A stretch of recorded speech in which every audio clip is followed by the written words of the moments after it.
bangkit, membangun, dipersiapkan untuk panggilan besar. Wow, kita akan membahas, Anda bisa dan sama-sama kita membaca dari Nehemia 1, khususnya ayat 1 sampai 4, Nehemia 2 ayat 17 sampai 18 dan Nehemia 4 ayat 6. Ini adalah ayat-ayat kunci menjadi dasar dari bangkit membangun untuk panggilan besar. Saudara, saya sebelumnya akan mengupas tokoh-tokoh penting dalam firman Tuhan saat ini. Nehemia, siapakah Nehemia? Dia adalah pemimpin rohani, seorang negarawan yang memimpin pembangunan tembok dalam keterbatasan, tetapi dengan iman, dengan strategi, dan keteladanan hidup. Wow, saya juga akan membahas tokoh-tokoh perempuan yang menginspirasi saya. Pertama, Lydia. Kita akan membaca kisah Lydia dari Kisah Rasul 16 ayat 14 sampai 15. Siapakah Lydia? Dia seorang pengusaha kain ungu.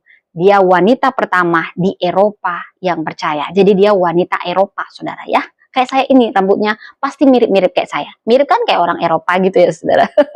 Baik, kita menerima. Jadi dia menerima Injil dan mengubah rumahnya menjadi pusat pelayanan. Wow.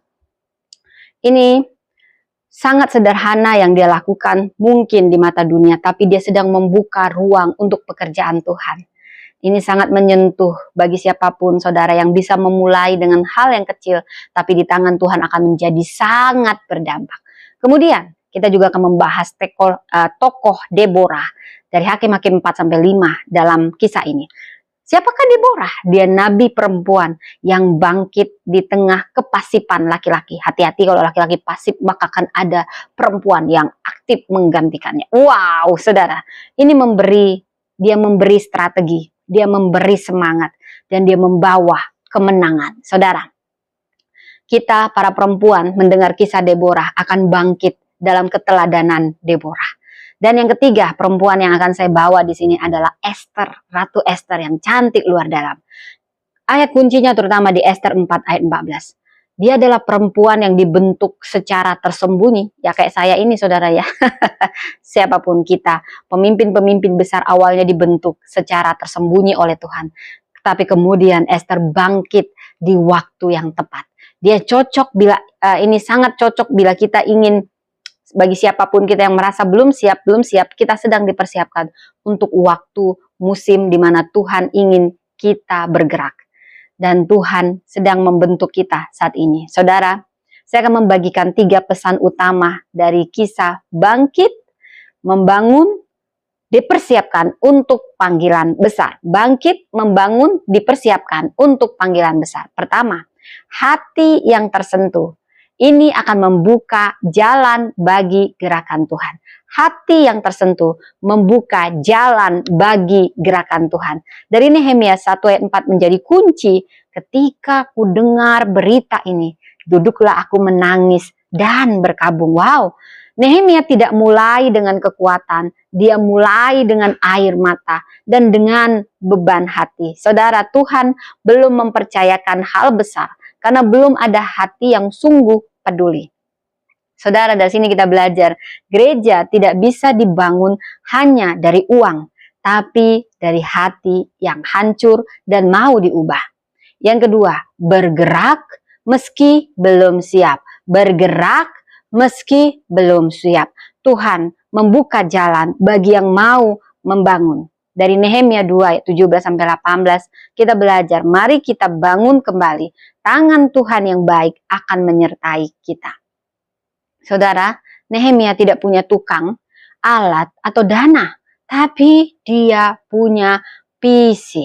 Dia tidak punya tukang, saudara. Tapi dia punya visi dan otoritas rohani. Saudara, Tuhan menunggu kapasitas iman kita bertumbuh. Baru kepercayaan akan dibuka.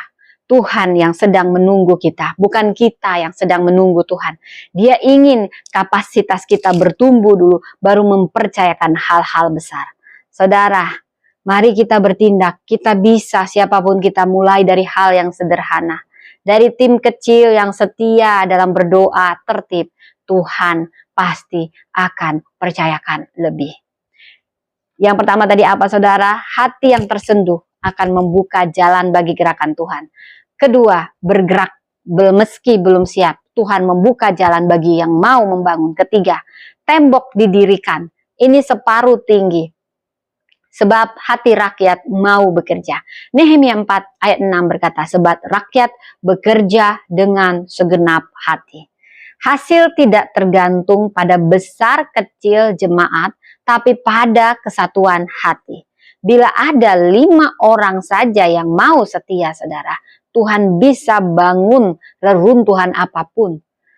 Saudara, mari dari pembenahan hal-hal sederhana kita dipakai Tuhan. Mungkin hal sederhana yang selama ini belum juga kita lakukan dengan disiplin. Pelaporan keuangan, pembenahan laporan, dan juga pelayanan. Tuhan akan melipat gandakan. Saudara, saya ingin kita belajar dari Lydia. Dia perempuan sederhana, saudara. Tapi dia membuka rumah bagi Tuhan. Kita pun bisa membuka hati dan hidup untuk Tuhan berkarya. Walau kita dari latar belakang sederhana. Tuhan belum membukakan hal besar. Bukan karena kita ditolak. Tapi karena kita belum siap. Saudara, Nehemia, bila kita melihat di pasca pembuangan setelah bangsa Israel dibawa, dia mulai dari hal-hal yang sederhana, saudara. Dari sini kita belajar, saudara. Dari sini kita belajar bahwa dari reruntuhan apapun kita bisa bangkit. Dari hal sederhana apapun kita bisa bangkit. Ingat, bukan Tuhan yang kita sedang nantikan, tapi Tuhan yang sedang menantikan kita untuk membenahi kapasitas kita menjadi lebih baik. Tuhan memberkati.